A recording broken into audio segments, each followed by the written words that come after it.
วัสดีค่ะวันนี้มาชวนทำเมนูง่ายๆจากขนมปังและไข่กันค่ะเป็นเมนูอาหารเช้าที่ได้ประโยชน์อีกทั้งยังอร่อยแล้วก็รวดเร็วด้วยค่ะเมนูนี้เป็นที่ถูกใจทั้งผู้ใหญ่และเด็กเลยค่ะเราไปดูวิธีทำกันเลยค่ะเริ่มแรกมาตอกไข่ก่อนค่ะจะใส่เป็นไข่ไก่เบอร์2จำนวน2ฟอง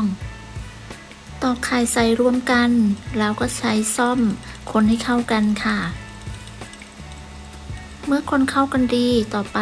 จะใส่เป็นต้นหอมซอยค่ะตามด้วยเกลือเล็กน้อยจากนั้นคนให้เข้ากันค่ะเสร็จแล้วพักไข่ไว้ก่อนค่ะต่อไปก็มาเตรียมพิมพ์ค่ะจะใช้เป็นถ้วยขันข้าวนะคะขนาด10 เซนค่ะทาเนยหรือน้ำมันที่ถ้วยให้ทั่วนะคะจากนั้นก็มาเตรียมขนมปังค่ะใช้ขนมปังขนาดสี่เหลี่ยมจำนวน4 แผ่นค่ะ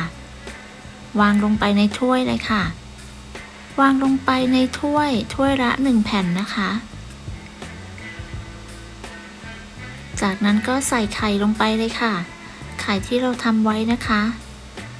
เทใส่ลงไปค่ะไข่2 ฟองก็จะได้ทั้งหมด4 แผ่นพอดีนะคะจากนั้นใส่ไส้กรอกค่ะจากนำมาตัดเป็นเส้นแล้วก็หั่นเป็นชิ้นเล็กๆแบบนี้นะคะใส่มากน้อยตามใจชอบเลยค่ะ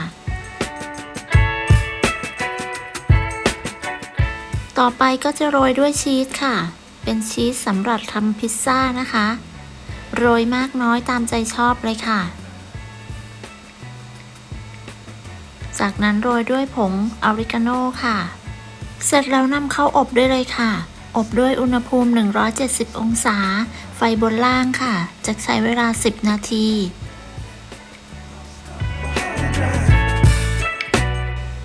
เมื่อครบเวลาก็นำขนมปังออกจากเตาแล้วก็นำออกจากถ้วย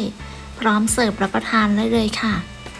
สูตรนี้ทำง่ายมากๆเลยค่ะได้คุณค่าทางอาหารแล้วก็อร่อยด้วยนะคะ